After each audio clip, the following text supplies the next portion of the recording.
Sir, এটাই আমার বাসা।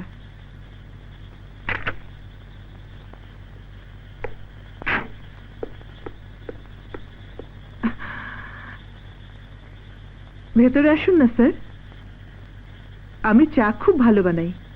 এক কাপ চা খেয়ে যাবেন?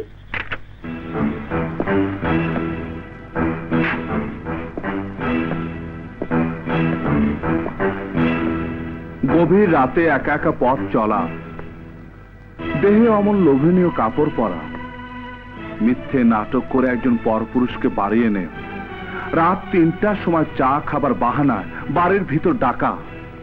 বলো, কত টাকায় নিজেকে বিক্রি করো?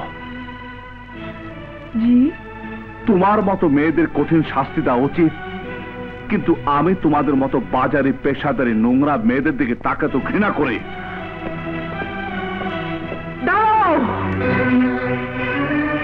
এত কিছু যখন জেনেছ, তখন বাকি কথাগুলো জেনে যাও।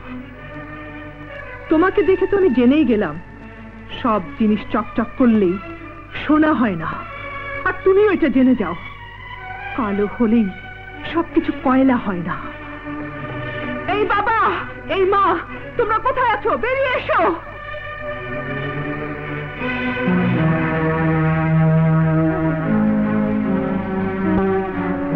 এসেছিস মা? হ্যাঁ মা, আমি এসেছি। জানো বাবা,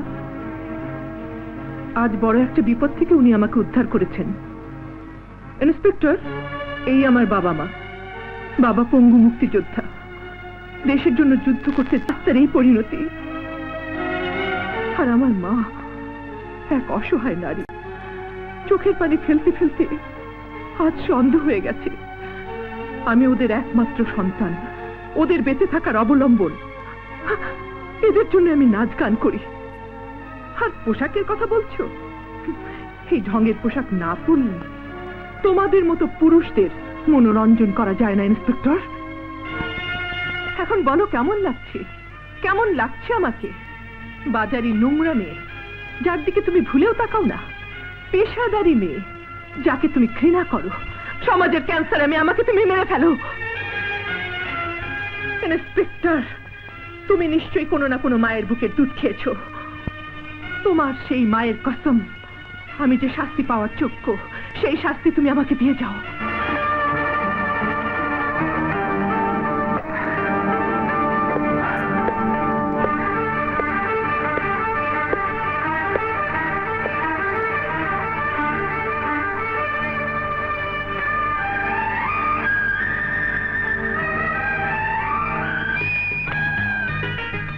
আমি পবিত্র কোনো কিছুকে এইভাবে সম্মান দিয়ে থাকি, কিন্তু আমি।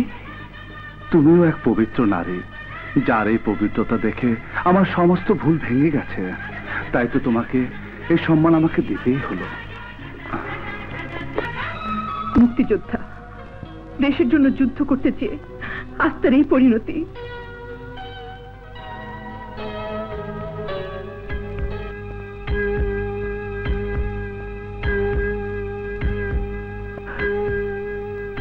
ভাইয়া,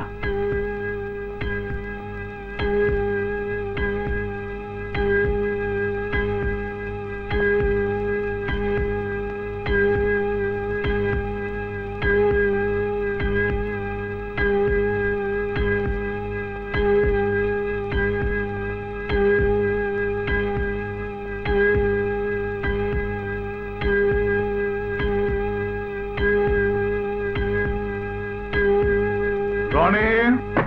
জি ভাইয়া। এত রাতে কোত্থেকে এলে? হ্যাঁ, না মানে একটা কাজ ছিল, দেশপ্রেমের উপর একটা ডকুমেন্টারি ছবি বানাচ্ছি। এটা তো ভালো কথা, তাহলে এমন চোরের মতো যাচ্ছিস কেন? মানে মানে অনেক রাত হয়েছে তো ভাইয়া। দেখ, আমার দুটি কথা মনে রাখবি। এক, সৎ কাজের জন্য কখনো দিন রাত দেখবি না। দুই, অপরাধীর পায়ের আওয়াজ আমি কান দিয়ে শুনি, আর আমার ভাইয়ের পায়ের আওয়াজ আমি হৃদয় দিয়ে অনুভব করি।